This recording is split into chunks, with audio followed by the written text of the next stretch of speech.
So guys, जैसा कि हमने पिछले एपिसोड में देखा कि तियान रेन ने फाइनल देखने आए सभी लोगों को कैद कर लिया, जबकि युवाओं और उसके साथी वेस्टर्न माउंटेन्स के जंगल में फंस गए। फिर अब हम युवाओं और उसके साथी यिन यांग लव क्वायरिंग वैली के सामने पहुंच जाते हैं। युवाओं को यिन यांग लव वैली के बारे में पता चल गया, जिससे वो काफी हैरान था। वुतोंग लव वैली के बारे में पूछती है। युवा बताता है कि टेंगसेन की पॉइजन बुक में लव वैली के बारे में सिर्फ कुछ बातें बताई गई है। Ice and fire yin yang pond के साथ yin yang love valley 3 great treasure lands में से एक है। कहा जाता है कि जब लव गॉड के पार्टनर ने उन्हें धोखा दिया और वो मॉर्टल रियल्म में आ गिरे, उस वक्त लव वैली का निर्माण हुआ। लव गॉड के मरने से पहले वैली में हर तरफ गुस्सा और उदासी फैल गई। अगर कोई लव वैली के अंदर आ गया तो यहाँ से बाहर निकलना बहुत ही ज्यादा मुश्किल है। अचानक वैली के बीच में एक वोटेक्स से एक्टिवेट हो गया। युवाओं सबको संभल कर रहने के लिए कहता है, मगर उनके कुछ करने से पहले वोटेक्स सबको अपने अंदर खींच लेता है। दूसरी तरफ सनमून एम्पायर के रॉयल गार्ड्स ने पूरी मिंगदू सिटी में नाकाबंदी कर दी, जिस वजह से कोई अपने घरों से बाहर नहीं निकलते।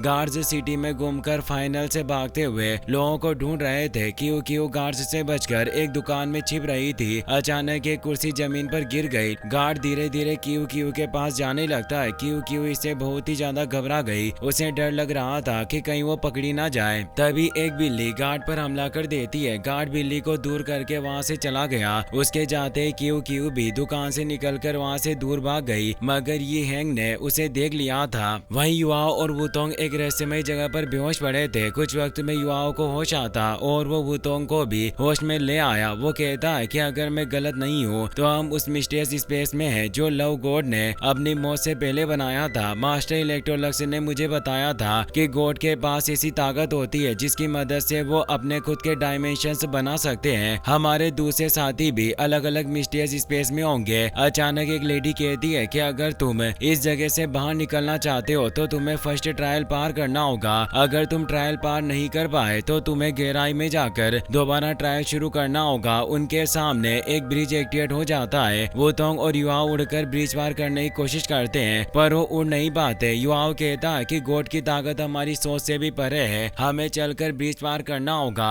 हम ज्यादा वक्त एक जगह रुक सकते हैं। दोनों धीरे धीरे आगे बढ़ने लगे। उनके आगे बढ़ते ही पीछे से ब्रिज टूटने लगा। युवाओं कहता है कि इस ट्रायल में हम पीछे नहीं हट सकते, हमें कुछ भी करके इसे पार करना होगा। ब्रिज के टुकड़ों की नीचे गिरने की कोई आवाज नहीं आई। इसका मतलब ये खाई बहुत गहरी है। अगर हम यहाँ से नीचे गिरे तो जिंदा नहीं बच सकेंगे। दोनों आगे बढ़ जाते हैं। उनके सामने वांग क्यू आती है। एक दूसरे को देखकर तीनों हैरान थे। वुतोंग कहती है कि दोनों तरफ के रास्ते बंद है, इसका मतलब हम यहाँ से बाहर नहीं निकल सकते। वांग क्यू कहती है कि सिर्फ एक दूसरे को हराकर ही हम यहाँ से बाहर निकल सकते हैं। तुम दोनों साथ मिलकर मुझसे फाइट करो। वो अपना गोल्डन ड्रैगन स्पीयर एक्टिवेट कर लेती है। युवाओं कहता है कि कंपटीशन में वांग डोंग ने तुमसे फाइट की थी, इस बार मैं तुम्हारा मुकाबला करूंगा। एक सोल मास्टर होने के नाते मैं तुम्हारे साथ बेईमानी नहीं करूंगा, हम बराबरी से मुकाबला करेंगे। वुतोंग के सामने एक इनविजिबल बैरियर एक्टिवेट हो जाता है ताकि वो उनकी फाइट के बीच में ना जा सके। वांग क्यू युवाओं से कहती है कि मैं तुम्हें जीतने का मौका देना चाहती थी, पर तुमने वो मौका गवा दिया। वो उस पर हमला करने के लिए जाती है। युवाओं अपने आइस स्कॉर्पियन से उस पर हमला करता है, मगर वांग क्यू गोल्डन ड्रैगन प्राइड की मदद से उसे दूर कर देती है। वो गोल्डन ड्रैगन स्पीयर से युवाओं पर हमला करने लगती है। युवाओं अपनी बैटल स्किल लाइट गोडेस की मदद से उसे बचकर उसे दूर कर देता है। वांग क्यू सोचती है कि भले युवाओं का एक और पैर काम नहीं कर रहा और वो पूरी तरह से ठीक भी नहीं हुआ,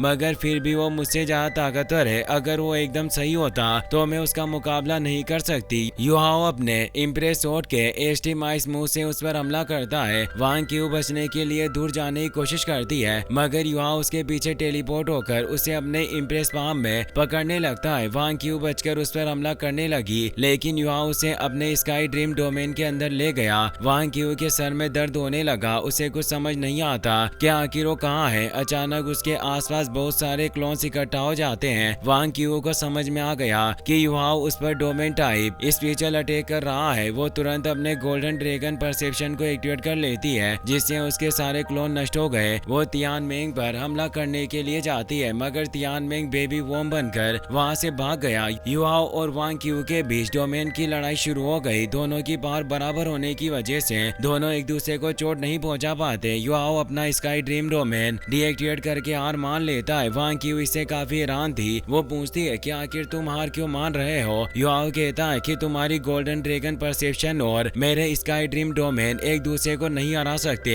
लेकिन हम इसी तरह फाइट करते रहे तो मेरी सोल पावर जल्दी खत्म हो जाएगी, क्योंकि मेरे पास सिर्फ 5 सोल रिंग्स है। जाहिर सी बात है कि आखिर में जाकर तुम जीत जाओगे। वांग क्यू कहती है कि तुमने अभी तक अपनी सारी टेक्निक्स और स्किल्स का यूज नहीं किया, मैं तुम्हें इतनी आसानी से नहीं जाने दूंगी। युआओ कहता है कि ice and fire yin yang pond में तुमने मेरी जान बचाई, तुम्हारी मदद से मैं वुतोंग को बचाने के लिए मेडिसिन ढूंढ सका, इसके बदले में तुमसे फाइट नहीं करूंगा। वांग क्यू गुस्से में कहती है कि मैंने तुम्हारी मदद करके कोई एहसान नहीं किया, अब ये सब बेवकूफी बंद करो और अपनी पूरी पावर के साथ मुझसे फाइट करो। वुतोंग कहती है कि तुम्हें ज्यादा सोचने की जरूरत नहीं, तुमने युआओ को हरा दिया और तुम ट्रायल पार कर चुकी हो। युआओ वुतोंग से पूछता है कि क्या तुम मेरे साथ खाई में कूदने के लिए तैयार हो। वुतोंग खुशी खुशी उसके साथ जाने के लिए मान गई। अचानक ब्रिज टूट जाता है और दोनों खाई के अंदर गिर गए, जबकि वांग क्यू सेकंड ट्रायल में चली गई। वहीं रॉयल गार्ड तियान रेन को बताता है कि हमने कंपटीशन में हिस्सा लेने वाले सभी एकेडमीज और सेक्ट के मेंबर्स को पकड़कर कैद में डाल दिया, अब हमें किसी भी चीज की फिक्र करने की जरूरत नहीं। तियान रेन पूरे कॉन्टिनेंट में खबर फैलाने के लिए कहता है। जूजी बताती है कि जैसे ही सभी सेट्स और एकेडमीज को पता चलेगा कि उनके साथी खतरे में है तो उन्हें बचाने के लिए यहाँ जरूर आएंगे, हम उन्हें जाल में फंसाकर आसानी से हरा देंगे। तियान रेन एल्डर जिंग से ह्यूमनॉइड सोल टूल की रिसर्च के बारे में पूछता है। एल्डर जिंग बताते हैं कि हम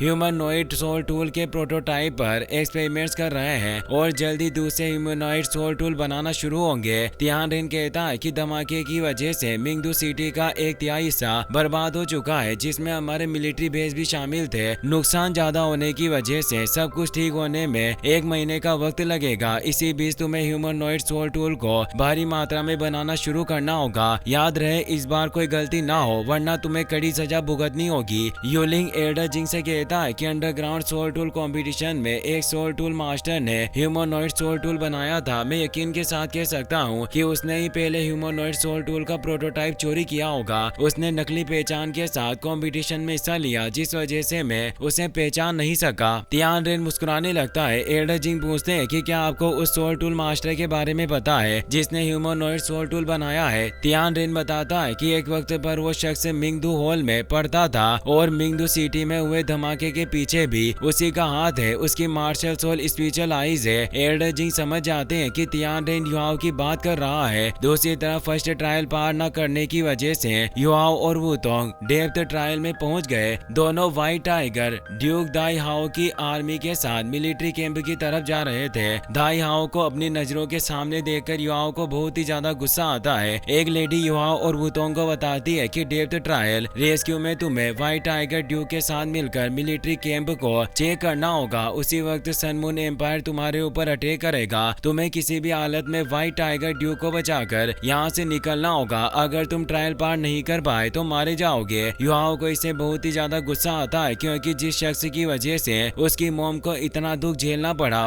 और उनकी मौत हो गई, आज युआओ को उसी शख्स को बचाना था। वुतोंग युआओ को बताती है कि इस वक्त हम मिंगदू माउंटेन रेंज पर हैं। यह जगह स्टार लुओ एम्पायर और सन मून एम्पायर के बीच में मौजूद है। इस जगह से बचकर निकलना काफी मुश्किल होगा। युआओ वुतोंग को खतरे में नहीं डालना चाहता था, इसीलिए वो दाई हाओ को भूलकर अपनी मेंटल डिटेक्शन स्किल की मदद से आसपास देखने लगा। आसमान में उसे सन मून एम्पायर की सैटेलाइट से दिखाई देती है। वो दाई हाओ और उसकी आर्मी पर नजर रखे हुए थे। युआओ को महसूस होता है कि कोई ताकतवर शख्स माउंटेन रेंज के दूसरी तरफ उनका इंतजार कर रहा है, इसीलिए वो दाई हाओ को आगे जाने से रोकने का प्लान बनाता है। उनकी तरह हाओबिन और जुलू भी डेप्थ ट्रायल में थे। युआओ हाओबिन और जुलू से कहता है कि तुम दोनों भी हमारी तरह लव वैली के डेप्थ ट्रायल्स में फंसे हो। तुम जानते हो कि हमें ट्रायल्स पास करने के लिए दाई हाओ को बचाना होगा और इसमें हमें तुम्हारी मदद की जरूरत है। हाओबिन युआओ की बातों का जवाब नहीं देता। युआओ कहता है कि क्या तुम्हें सच में ऐसा लगता है कि मैं तुम्हारे साथ मिलकर उस शख्स को बचाना चाहूंगा जिसकी वजह से मेरी मॉम की जान गई। मैं सिर्फ डेप्थ ट्रायल पार करने के लिए यह सब कर रहा हूँ। हाओबिन युआओ की बात मान जाता है। युआओ अपनी मेंटल डिटेक्शन स्किल की मदद से उसे सन मून एम्पायर की सैटेलाइट से दिखाता है, जिससे हाओबिन काफी हैरान था। युआओ मेंटल डिटेक्शन स्किल की मदद से दाई हाओ का ध्यान अपनी तरफ कर लेता है। दाई हाओ गुस्से में उसे सामने आने के लिए कहता है। युआओ बताता है कि मैं एक स्पिरिचुअल टाइप सोल मास्टर हूँ, हमारे ऊपर आसमान में कुछ सैटेलाइट्स मौजूद है। अगर हमने सावधानी सावधानी नहीं बरती तो सन मून एम्पायर के बॉर्डर के करीब पहुंचते ही मुसीबत में पड़ जाएंगे। हुआ बिन के कहने पर दाई हाओ युआओ की डिटेक्शन स्किल से जुड़ जाता है। आसमान में सैटेलाइट से देखकर उसे समझ में आ गया कि सन मून एम्पायर उसे मारने की प्लानिंग बना रहे हैं, इसीलिए वो अपने साथियों को लेकर आर्मी कैंप की तरफ जाने लगता है। माउंटेन रेंज के दूसरी तरफ से कोई उन पर हमले कर देता है, मगर व्हाइट टाइगर आर्मी